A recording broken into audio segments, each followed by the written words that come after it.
Welcome to General Santos City in South Cotabato, and welcome to Anthro on Foot's walking tour. This is a self-paced walking tour that features key heritage sites and cultural highlights in the area. We hope you enjoy this tour as much as we enjoyed curating it. Introduction. General Santos City, also known as Gensan, was originally inhabited by various indigenous groups, most prominently the Blaan, Tiboli, Manobo, and Maguindanao. Lumad is a collective term used to refer to the various indigenous communities in Mindanao. Evidence of the Blaan's early presence is reflected in the city's place names, originating from their language. Their designation for the city, the Diangas, originates from the Ziziphus spinacrisi tree once abundant in the area.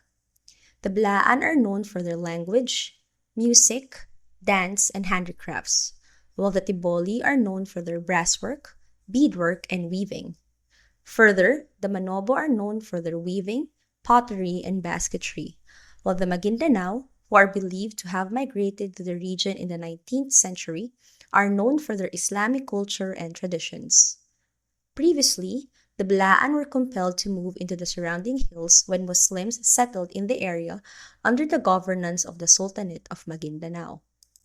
Following the decline of the Maguindanao Sultanate, Datu Uto of Buayan expanded his authority southward toward Sarangani Bay. The Diangas persisted as a port under the jurisdiction of the Sultanate of Buayan until the American colonial period. In the late 19th century, Spanish authorities claimed the region, but it wasn't until the early 20th century that significant development occurred. Migration waves were orchestrated under the National Land Settlement Administration, or NLSA, during the Commonwealth government era led by President Manuel L. Quezon. General Paulino Santos spearheaded the relocation of 62 Christian settlers from Luzon to the shores of Sarangani Bay on February 27, 1939, aboard the steamship Basilan of Compañía Maritima. These settlers, primarily graduates in agriculture and trade, constituted the initial significant influx tasked with developing the region. Following this pioneering group, thousands more Christians from Visayas and Luzon migrated to the area, gradually displacing some resident Blaan communities to the hills and mountains. In March 1939, the first formal settlement, originally known as Alagao, now Barangay Lagao, was established in the city.